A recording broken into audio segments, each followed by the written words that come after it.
ئەو سەردەمانەش نقطەیەکی مهمم بیرکەوتەوە کەلیمەی جاش هەندێک کەسێکا بە پیاوەتی بۆ ئیبراهیم ئەحمەد ئەڵێ ئیبراهیم ئەحمەد دای مەزراندووە ئەو وشێ بەڵام لە ڕاستی ئەوە نییە هەندێک کەسی تریش پێی وایە لە 63 لە 66 دروست بووە بە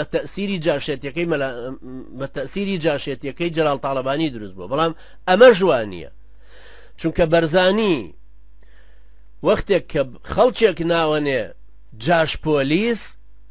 ئەو کاتە کە کوردەکان بوون لە ناو مەخفەری حکومەتا بوون لە ئامێدی یان لە دهۆک یان لەو شوێنانە ناویانە نەجاش پۆلیس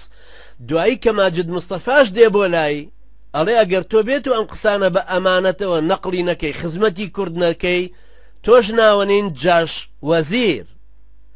کەوابوو ئەو وشەیەش کە بەکاری هێناوە مەباسی ساڵی 1940کەینەوە برایانی بەڕێز یانی 64 ساڵ لەمە و پێش وشەی جاش بەرزانی دایمەزراندووە بووە بە زاراوەیەکی سیاسی چۆتە فەرهەنگی سیاسی و فکری کوردایەتی و جموجوڵی کوردایەتی و کوردستانەوە